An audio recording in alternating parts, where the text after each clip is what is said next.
Hello বন্ধুরা, welcome to my channel. আমি Mona Lisa আর আপনারা দেখছেন মোনালিসা লাইফস্টাইল। মোনালিসা লাইফস্টাইলের একটা নতুন ভিডিওতে আপনাদেরকে স্বাগত জানাই। আশা করি আপনারা সবাই ভালো আছেন, আমরাও ভালো আছি। তো আজকে আমি প্রায় বলতে পারেন প্রায় 2 বছর পরে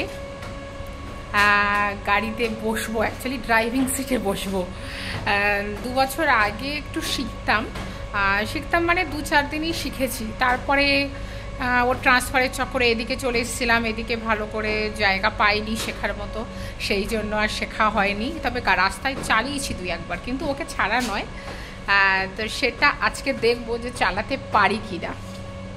তো সেই জন্য দেখুন গাড়িটা খুব ধুলো পড়েছে, তাই ও একটু পরিষ্কার করে নিচ্ছে। এবার গাড়িতে বসবো, আগে এখান থেকে ও বের করে নেবে গাড়িটা, তারপরে গিয়ে গাড়িতে বসবো। তো চলুন দেখি গাড়িটা চালাতে পারি কি না, আদতে ভুলে গেছি কি, কিছু মনে আছে কিনা। আবার একটু ভয় ভয়ও করছে, কেননা তেমন কিছু মনেও নেই। আর দেখুন এটা গাড়ির এয়ার পিউরিফায়ার যে এটা থাকে না, অ্যাম্বিপিওরের, এটা কারে রাখবো, নতুন কেনা হয়েছিল, তো সেই জন্য এটা কারে দেওয়ার জন্য উপর থেকে নিয়ে এসেছি। এটা রাখবো গাড়িতে। তো দেখি আদতে পারি কি না। বা আজকে ওয়েদারটা এত ভালো, এত ভালো, এত দুপুরবেলা বৃষ্টি হয়েছে কি বলবো, মানে হঠাৎ করে বৃষ্টি হয়েছে। তবে খুব বেশি বৃষ্টি হয়নি, তবে একদম মেঘ হয়ে বেশ ভালো একটা ওয়েদার তৈরি হয়ে গেছে। তো এখন বিকেলবেলা কটা 5টা বাজে, আমরা বেরিয়েছি দুজনে যে গাড়ি চালাতে পারি কি না সেটাই দেখার। একটু ভয় ভয় করছে, অনেক দিন বসিনি তো, আবার নতুন করেই অ্যাকচুয়ালি করতে হবে, না হলে হবে না। মানে একদম 2 বছর আগে সেইভাবেও রাস্তায় চালাইনি, তবে দেখি পারি কি না। তবে ইচ্ছা খুব যে গাড়িটা চালাতে শিখলে যখন তখন গাড়ি নিয়ে যেদিকে খুশি বেরোনো যায়। এখানে একটু শব্দ হচ্ছে, চারিদিকে মেশিন পার্টস চলছে, সেই জন্য। তবু চলুন স্টার্ট করা যাক। আগে গাড়িটা স্টার্ট করে আগে ও নিয়ে যাক বাইরে একটু ফাঁকা জায়গা, তারপর চালাবো।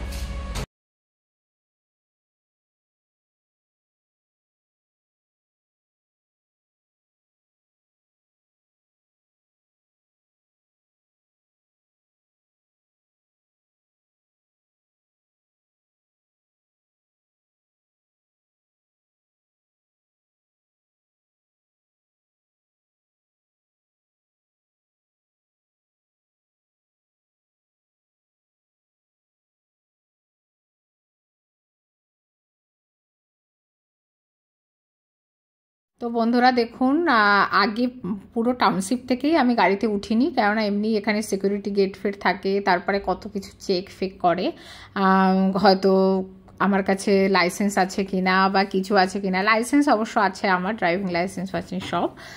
তো সেসব অনেক গল্প থাকে, সেই জন্য এখান থেকে বেরিয়ে একটু রাস্তায় গিয়ে আমার বড়মশাইয়ের ইচ্ছা হচ্ছে একটা ইয়েতে গিয়ে, মানে কোনো গ্রাউন্ডে আগে একটু 2-4 মিনিট চালাবে, তারপরে কিন্তু বিশ্বাস করুন গ্রাউন্ডই পাইনি, আমরা কোনো মাঠই খুঁজে পাইনি ঠিক মতো।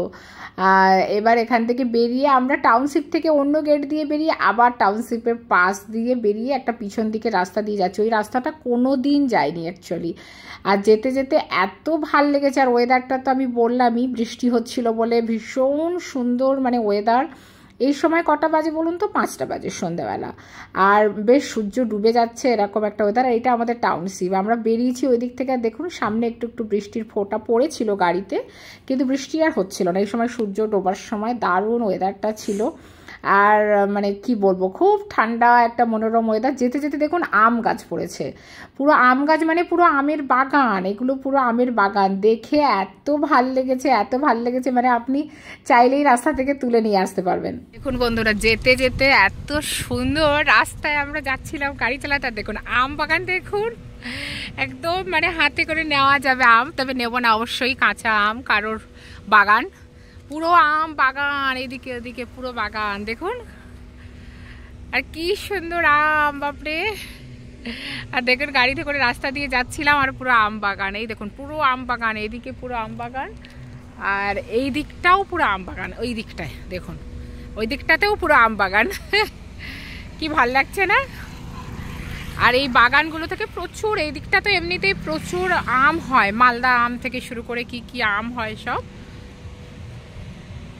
এই গাছটায়। দেখুন কত আম, দেখো দেখো একদম ধারে আম। ওহো, মনে হচ্ছে আম পারি না।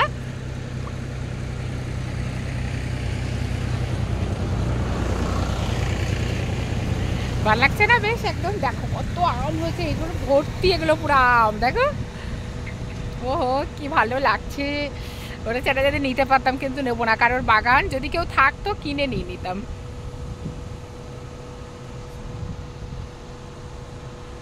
চলো না আবার গাড়িতে উঠি, নাহলে সন্ধে হয়ে যাচ্ছে। এই যে সূর্য ডুবে যাচ্ছে প্রায়, একদম সূর্য ডুবন্ত। তো বন্ধুরা যাই হোক, এত আম বাগান, এই যে এগুলোও যে দেখছেন না, সব আম বাগান। এগুলো দুই সাইডে পুরো আম বাগান, কোনোটাতে খুব আম হয়েছে, কোনোটাতে আম হয়নি। আর এই বছর একটু আমের ফলন কম। তো আমাদের অ্যাকচুয়ালি একজন দাদা বলে দিয়েছিলেন যে এদিকে গ্রাউন্ড পাবে বা বড় মাঠ পাবে, সেখানে গিয়ে আগে 2-4 মিনিট প্র্যাকটিস করো, তারপরে রাস্তায় যেও। কিন্তু বিশ্বাস করুন, এরকম যেতে যেতে আমরা অনেকটাই পৌঁছে গেছিলাম, 6-7 কিলোমিটার, কিন্তু মাঠ আর পাইনি। আর ওইগুলো সব আম বাগান। তো এবার রাস্তা থেকেই আমরা চালু করি। আমি বলি না, ওই রাস্তাতেই করলেই হবে, আমার আর গ্রাউন্ডের দরকার নেই। তো যাই হোক, এবার গাড়িতে উঠবো। তার আগে বন্ধুরা যারা যারা আমার সাথে আছেন তাদেরকে একটা রিকোয়েস্ট করব যে সবাই ভিডিওটা ফুল ওয়াচ করবেন, আর প্লিজ একটা লাইক দিয়ে ভিডিওটা দেখতে থাকুন। চলুন দেখাই, এবার গাড়িতে আমি উঠি।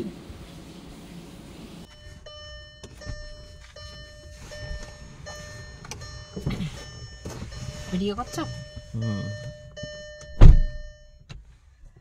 কি আগে সিট বেল্টটা বাঁধবো, তাই তো?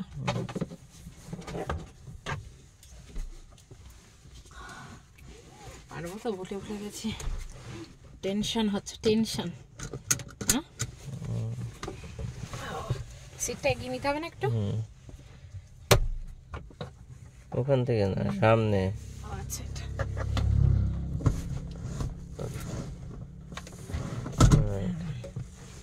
ঠিক আছে। এবার কি করবো বলো দেখি, প্রথম থেকে একবার বলে দাও অনেকবার। হ্যাঁ, এইদিকে একটা ক্লাস, প্রথমে ক্লাসটা চাপাবো, ক্লাস আর ব্রেকটাও চাপবো। তারপরে গাড়ি স্টার্ট করে, গাড়ি স্টার্ট হয়েছে না? এবারে হ্যান্ড ব্রেকটা উঠাতে হবে না, ডাউন করতে হবে, রিলিজ করতে হবে। ঠিক আছে। দিয়ে গিয়ারটা এটা করে ফার্স্ট গিয়ার দিতে। আচ্ছা, আস্তে আস্তে শুধু ব্রেকটা ধীরে ধীরে ছাড়বো। হ্যাঁ, ব্রেক আর ক্লাচ ধীরে ধীরে ছাড়ো। ব্রেকটা ছেড়ে দাও, দিয়ে ক্লাচটা ধীরে ধীরে ছাড়ো। ধীরে ধীরে গাড়ি চলতে থাকবে, তাই তো? ঠাকুর বাবা, অনেকদিন পরে গাড়িতে বসতে যায় না।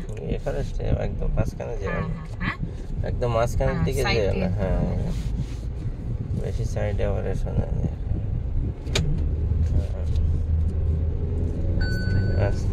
কি হয়েছে, তুমি বেল্ট লাগাও নিয়ে না লাগা, তুমি গিয়ার চেঞ্জ করো, সেকেন্ড গিয়ার করো, তাহলে ক্লাচ দাবিয়ে পুরো পিছনে সোজা পিছনে, ওই সামনে গাড়ি আসছে দেখে আস্তে ব্রেকে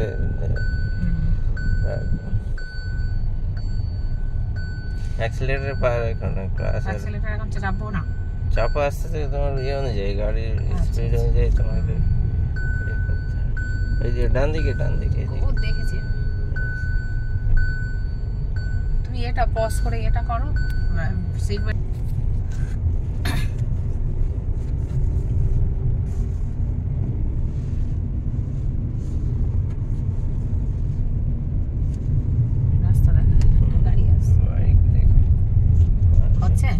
অ্যাক্সিলারেটরের উপরে না দিয়ে, হ্যাঁ ব্রেকের উপরে, ক্লাচটার উপর পা থাকবে, আর ব্রেক আর অ্যাক্সিলারেটর পা এদিক ওদিক করতে হবে, যেটা দরকার হবে তখন সেটা।